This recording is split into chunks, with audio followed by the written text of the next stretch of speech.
menanyakan sukanya apa, suami idamannya seperti apa, yang tahu supaya nggak terlalu buta-buta banget. Kalau kita menyamakan istri dengan ibu atau bapak atau keluarga itu katanya hukumnya nggak boleh. Pengen tahu detailnya Ustaz seperti apa? Misalkan tadi kan yang ditanya sama Kak Rezi itu kan proses taarufnya ya Ustadz ya. Kalau misalkan caranya misalkan menanyakan dia sukanya apa atau misalnya ciri tipe suami idamannya seperti apa yang kayak gitu-gitu tuh kan itu kan berarti kan pengen tahu supaya nggak terlalu buta-buta banget, berarti itu termasuk proses Taruh, kan kita kan tidak ingin beli karung dalam kucing kan? kucing dong. Oh, kucing dalam karung. Iya. Terbalik ya. Kita tidak ingin membeli kucing dalam karung kan? Artinya kita ingin tahu, bahkan saya berulang kali saya memproses ta'aruf ini ya, dua hamba Allah yang ingin melangsungkan pernikahan. Saya bilang, tanya sampai mungkin slip gaji berapa boleh, silakan saya bilang. Nah, saya pernah memproses sekarang santri saya yang sedang ambil S2 di Birmingham. Dia bilang gini, waktu ditanya oleh istrinya itu, maaf Afif, waktu itu saya ajak ketemuan dengan ustazahnya juga. Maaf Afif, mau tanya, pernah punya penyakit serius apa? Karena ini kan berpengaruh nanti bagaimana ke depan membina mahligai rumah tangga ini. Akhirnya dia pusing, nervous, bingung, karena saya nggak kasih contekan sebelumnya kan. Nanti kalau tanya penyakit ini jawabannya enggak. Dia sempet gini, apa ya? Oh iya, pernah cantengan gitu. Tahu cantengan kan? Yang ujung jempol itu ya Ustaz. Saya bilang kuku kaki itu yang tertusuk itu kan bikin kaki bengkak, itu cantengan namanya. Akhirnya dia bilangin, Ustaz tadi Anda salah nggak sih jawab? Enggak. Itu karena kegrogian antum. Jadi sampai penyakit boleh ditanyakan.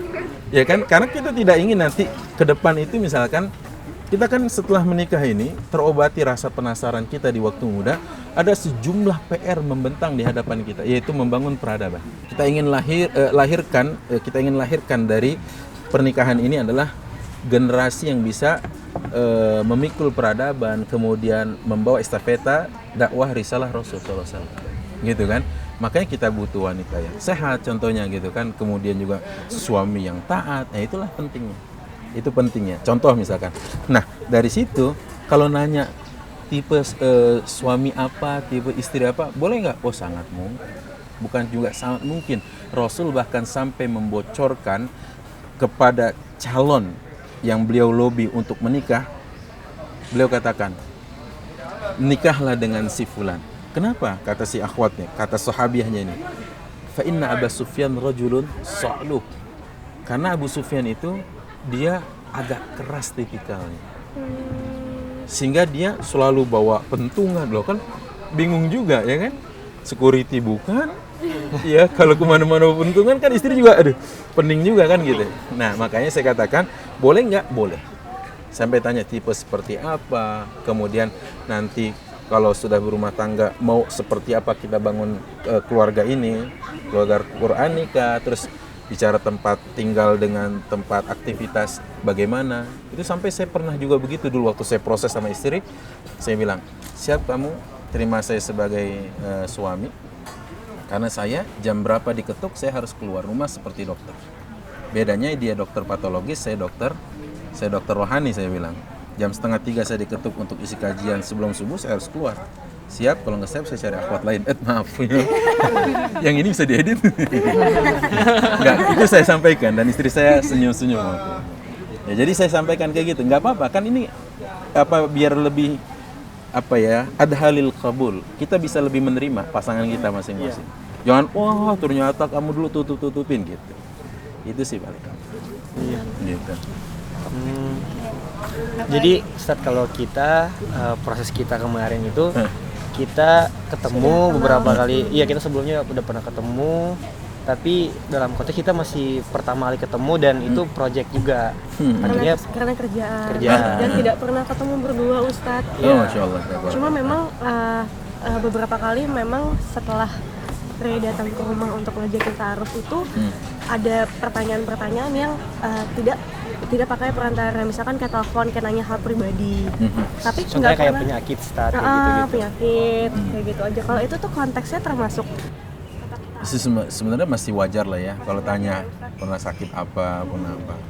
dan yang tidak boleh. Kenapa pakai perantara? Karena kan tidaklah seorang wanita dengan laki-laki berdua-duaan illa kana syaitan salisuhuma, kecuali setan yang ketiganya kan gitu. Nah maka bukan obat nyamuk loh. Dulu orang bilang enggak, lu pengen ngajak ngobrol, gue yang ketiga obat nyamuk. Nah itu maksud saya.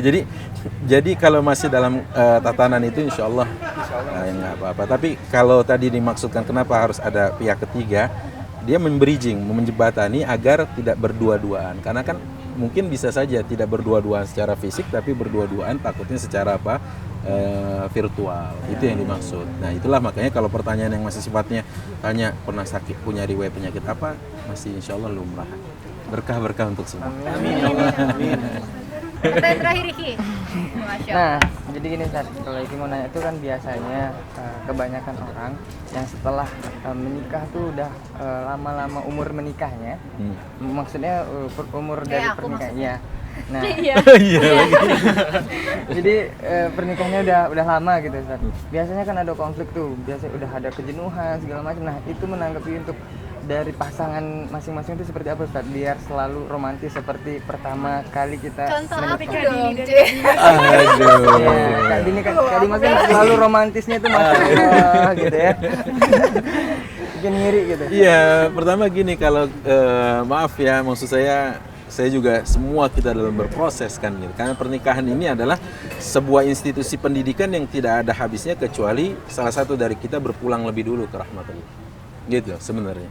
Nah, maka dari situ saya waktu mau menikah, saya ngomong sama emak saya karena babe sudah Allahyarham lebih dulu meninggal. Waktu itu saya maju ke emak. Emang lu udah siap? Kalau bahasa orang Betawinya begitu.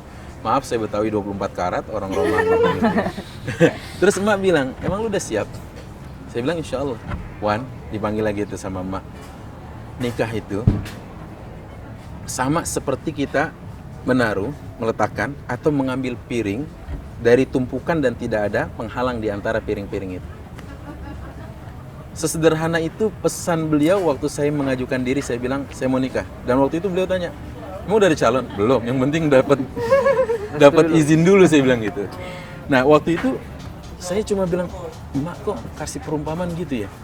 Nah akhirnya sambil seiring waktu berjalan saya baru ketemu jawabannya. Oh iya, bagaimanapun hati-hatinya kita menjaga rumah tangga ini, sama seperti kita taruh itu, kita letakkan piring, bunyi nggak?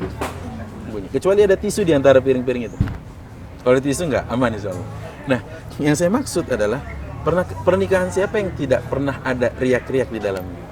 Pernikahan terbaik di alam jagat raya ini Rasulullah dengan Khadijah, Rasulullah dengan Aisyah, Rasulullah dengan istri-istrinya, ya. Ada dengan Ummu Salamah, ada Saudah, ya kan? Semuanya.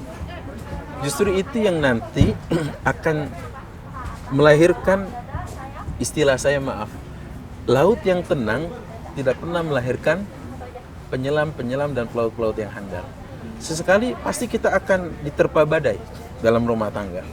Sesekali ada karang yang harus kita lalui, halang rintang, ombak yang tinggi. Nah, seorang nahkoda yang baik, dia pasti harus bisa melewatinya dengan baik. Itu. Jadi maksud saya, rumah tangga Rasulullah saja ada. Tapi Rasulullah bagaimana hebatnya melewati itu dengan tenang.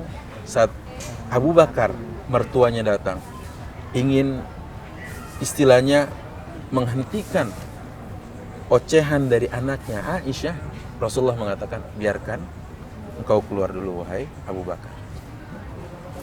Lihat, luar biasa ya. Jadi ada pasti rumah tangga Rasulullah aja. Apalagi rumah para ustadz, rumah tangga apa, jangan, pasti ada. Cuma sekali lagi, tatkala turbulence itu datang, turbulence dalam pesawat itu datang, pilot yang baik pasti tahu dia akan mengembalikan lagi posisi yang nyaman untuk para penumpangnya. Apakah di ketinggian 32.000 kaki di atas permukaan laut contohnya, ataukah 35.000, tergantung pilotnya nanti yang mengendalikan itu. Yang penting begitu turbulence datang menerpa pesawat kita, jangan biarkan dia crash. Kalau crash, wassalam. Sama itu ya mungkin ya Ustaz, kalau perempuan itu kan cenderung suka bicara. Karena dia punya namanya kecerdasan linguistik. 20.000 kata loh kita harus keluar Iya, ya kan? 20.000 kata per hari. Iya. Dan seorang ustadz pun yang hari-hari ngomong, hari-harinya itu ngoceh, tausiah, dia cuma mentok di angka 9.000 kata per hari. Jadi pahami ya, kalau istri-istri kita itu, istri-istri Anda punya kemampuan kecerdasan secara linguistik, verbalnya, dan dia kadang begitu ngoceh, cukup kita tanya sebagai suami, terus aku harus gimana? Dia akan bilang, nggak tahu, aku juga bingung. Saat seperti itu peluk dia baik-baik. Insya Allah. Karena sentuhannya, Om, Rem. Jadi sebelum menikah sempat bertukar ini juga pikiran sama teman-teman, sama abang-abang, dan sempat dibilang kalau kita menyamakan istri dengan ibu atau bapak atau keluarga itu katanya hukumnya nggak boleh. Nah itu aku masih pengen tahu detailnya, Ustaz, seperti apa? Sebenarnya gini, lebih ke arah ibu. Saat suami mengatakan kepada istrinya, punggungmu seperti punggung ibuku, itu adalah sebuah makna kiasan dan itu berdampak kepada hukum fikih. Apa hukum fikihnya? Tidak boleh saat itu, malam itu, setelah ucapan itu, si suami yang mengucapkan kalimat tadi menggauli istrinya sebelum dia melakukan kafarat. Apa itu kafarat? Pembersihan, penebusan atas kesalahan yang dia lakukan. Apa kesalahan yang dia lakukan? Itu kesalahan.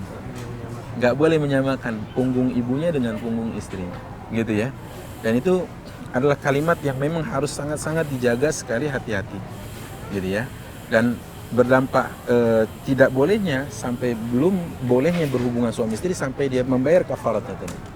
Nah, kafaratnya itu Allah sebutkan dalam Quran surat At-Talaq, yaitu diantaranya adalah ya berpuasa, memerdekakan budak, gitu ya. Itu diantaranya. Karena kalimat itu pilihan, bukan harus semuanya. Nah, itu harus kita ketahui. Kadang-kadang ada hal yang memang kita anggap enggak kok, biasa aja gitu. Padahal secara dampak, secara fikih ada. Kemudian yang kedua, banyak nih di antara kita kalau marah terus gampang mengucapkan kalimat lepas, udah kamu saya kembalikan. Ini kalimat yang paling dibenci Allah. Ustaz, saya nggak tahu ilmunya Ustaz, dan atau Ustaz saya mengucapkannya karena marah. Nggak ada, sependek yang saya tahu, ucapan talak itu diucapkan oleh orang yang habis senyum-senyum. Kita bubaran ya, kamu saya cerai, nggak ada. Pasti karena ledakan emosi dan akhirnya keluar meletup kalimat itu. Nah ini harus dijaga. Mumpung kita semua mencari ridha Allah, masih di pasir putih nih ya untuk 3 pasangan. Kalau yang ini kan selalu baru. Jadi mumpung masih pasir putih, belum agak ke tengah ya kan, pesawat kapal ini belum jauh berlayar. Seperti itu Allah. Ya, jadi kesimpulannya kita sebagai istri sholat 5 waktu, puasa Ramadannya, terus menjaga diri, dan yang paling penting adalah taat pada suami. Dan bukan gitu juga, suami-suaminya juga harus bisa menjadi nakoda yang baik, jangan sampai oleng kapalnya. Itu dia. Jazakumullah khair Ustadz atas waktunya. Terima kasih juga untuk atas ilmu-ilmunya. Semoga ilmu ini pastinya bermanfaat buat kita semua, khususnya buat aku secara pribadi dan juga untuk semua teman-teman, sahabat-sahabat musyawarah. Sebelum berakhir kita mohon doa dulu ya Ustaz. Baik, bismillah, kita awali dengan kebaikan, mudah-mudahan kita tutup ini dengan keberkahan doa yang kita panjatkan kepada Allah. Astaghfirullahaladzim. Alhamdulillahirabbil alamin. Wassalatu wassalamu ala asyrafil anbiya'i wal mursalin nabiyina Muhammadin wa ala alihi wa ashabihi wa tabi'in. Allahumma ighfir lana wa liwalidina warhamhum kama rabbawna shighara. Allahumma ighfir lana dhunubana wa israfana fi amrina wa tsabbit aqdamana wa ansurna 'alal qaumil kafirin. Allahumma alif baina qulubina. Ya Allah, pertautkan hati di antara kami. Wa aslih dzata bainina. Ya Allah, perbaikilah hubungan di antara kami. Wa najina minadh dhulumati ilan nur. Ya Allah, selamatkan kami dari kegelapan menuju cahaya hidayah-Mu. Wahdina subulas salam. Berikan hidayah kami kepada jalan-jalan keselamatan. Allahumma ja'alna syakirina li ni'matik. Ya Allah, jadikan kami hamba-hamba-Mu yang pandai mensyukuri nikmat-Mu. Nikmat berumah tangga dengan cara yang halal. Ya Allah, busnina biha, jadikan kami orang-orang yang mampu memuji nikmat-Mu itu. Qabiliha, jadikan kami orang-orang yang mampu menerima nikmat-Mu itu. Wa atimha alaina, dan sempurnakan nikmat-Mu itu untuk kami ya Allah.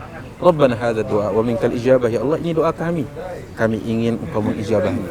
Rabbana atina fid dunya hasanah wa fil akhirati hasanah wa qina adzabannar. Wa sallallahu wasallam ala nabiyyina Muhammad walhamdulillahi rabbil alamin. Terima kasih Ustaz. Silakan minum.